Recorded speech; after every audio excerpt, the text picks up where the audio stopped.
Hello investors, आज हम बात कर रहे हैं एशियन पेंट के क्वार्टर थ्री रिजल्ट्स के बारे में। आज क्वार्टर थ्री के रिजल्ट्स आए एशियन पेंट के। रिजल्ट काफी डिसअपॉइंटेड थे। 1074 करोड़ रुपए का प्रॉफिट आया, जो कि लास्ट ईयर से 5% डिक्लाइन पे था। उसकी वजह से क्या इशू हुआ, क्यों डिक्लाइन हुआ, वो सब चीजों पे एक बार हम फोकस करेंगे और देखते हैं चार्ट्स पे कैसा दिख रहा है एशियन पेंट। तो एक बार हम पहले चार्ट पे चलेंगे, फिर फंडामेंटल एनालिसिस करते हैं। ये देखिए एशियन पेंट का चार्ट। फर्स्ट हम एक बार चार्ट पे बात कर लेते हैं कि यहाँ से एक इम्पल्स वेव स्टार्ट थी 1 2 3 4 5 तक। इम्पल्स में एलिट वेव में मार्क करते हैं। देखो आपको मार्क करके दिखाता हूँ यहाँ पे। यहाँ गए और इसका लो पकड़ते हैं और ये फर्स्ट वेव जहाँ कंप्लीट होती है, सेकंड थर्ड लार्जेस्ट वेव होती है, इसके बाद फोर्थ और फिफ्थ वेव। तो इम्पल्स में ये अपसाइड में गया था, उसके बाद में इसमें करेक्शन आना था। तो अगर आप देखोगे हमारे पोस्ट जाके चेक कर लो, हमने वहां भी डाला था कि यहाँ एक बार करेक्शन आएगा ए वेव में, बी एक बार ऊपर जाएगा, बी ऊपर भी गया, सी यहाँ से नीचे करेक्शन में आया। अभी क्या करा, कल इसने यहाँ से थोड़ा अपसाइड में गया और एक एक स्वे बनाई है और आज वापस उसको नीचे की तरफ ब्रेक डाउन कर दिया है।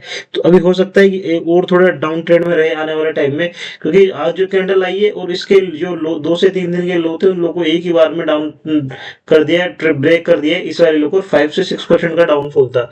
मैं आपको एक बार होवरली चार्ट पे दिखाता हूँ कैसे। ये देखिए A wave, B wave and C wave यहाँ कंप्लीट हुई। इसके बाद में पॉसिबल ये एक्स वेव थी, एक्स का अब नया ट्रेंड आया ए वेव में, थोड़ा अप साइड में जाए, यहाँ कंसोलिडेशन हो और फिर एक बार वो डाउन ट्रेंड में आ सकता है ये वाला शेयर। तो इसको आप फोकस पे रख सकते हैं। चार्ट पे वीकर है एशियन पेंट, नंबर भी काफी डिसअपॉइंटेड थे। तो लगता है कि आने वाले टाइम में और थोड़ा डाउन ट्रेंड में ही रहेगा। अभी कुछ अच्छा नहीं है इस पे। एक बार हम इसके रिजल्ट्स के भी फोकस कर लेते हैं। तो इसके जो रिजल्ट्स आए हैं उनमें अगर हम बात करें, एशियन पेंट ने ऑलमोस्ट 5% के आसपास डिक्लाइन दिया है कंसोलिडेटेड नेट प्रॉफिट में। 1074 करोड़ का प्रॉफिट था। अब लास्ट ईयर सेम क्वार्टर में दिसंबर में 1128 करोड़ का था। और अगर हम सीएनबीसी टीवी पोल की बात करें तो भी 1200 करोड़ के आसपास का सोच रहे थे, लेकिन उससे भी काफी एस्टिमेट को बिल्कुल डाउनफुल किया इसने ना। तो एस्टिमेट के बराबर भी नहीं आया। Revenue from the stood at 8,867 crore. Revenue में जरूर ग्रोथ है 4% की ईयर बेसिस पे, लेकिन जो बात करें प्रॉफिट में वो थोड़ा डाउनफॉल है 4%। एक इम्पैक्ट इसका ये भी हो सकता है, जो डाउनफॉल है न्यू लेबर कोड आया है उसकी वजह से भी इनमें से इसके अंदर 158 करोड़ का प्रॉफिट में लॉस है। लेकिन अगर 158 करोड़ भी कम कर दें यहाँ पे, तो भी ऑलमोस्ट जो लास्ट ईयर किया था सेम प्रॉफिट किया, तो ग्रोथ तो करी नहीं कंपनी ने। जबकि अगर हम बात करें दिसंबर क्वार्टर में, अक्टूबर टू दिसंबर दिवाली का फेस्टिवल भी थे, वेडिंग्स भी थी काफी सारा, तो इनकी सेल्स अच्छी इंक्रीज होनी चाहिए, बट सेल्स इंक्रीज ही नहीं हुई और ईयर ऑन बेसिस पे भी इंक्रीज नहीं हो पा रही। तो फिर कुछ ना कुछ इशू है कंपनी में ना। उसी और वही हमें चार्ट्स पे देखने को मिला कि रिजल्ट्स आते ही डिसअपॉइंटेड थे और एक ही बार में 5 से 6% डाउन हो गया।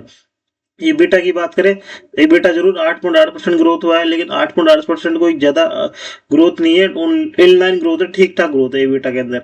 मार्जिन एक्सपेंड हुए हैं 100 बेसिस पॉइंट टू 20% से, and where the 60 basis point CNBC का एक ये पोल प्रोजेक्शन कर रहा था, तो 19.5 कर रहा था, 20 आया, तो ऑलमोस्ट सेम ही आया ना। अब मैं आपको बता रहा हूँ, there was one time expense loss, जो कि न्यू लेबर कोड है उसके से 158 करोड़ ड्यूरिंग द क्वार्टर, वे dented the company bottom line. The group recognized that one time expense, एक टाइम का एक्सपेंस था, सिंगल टाइम था, ये 64 करोड़ ये भी आया। ये ग्रेजुएटी लाइबिलिटी की वजह से आया ना।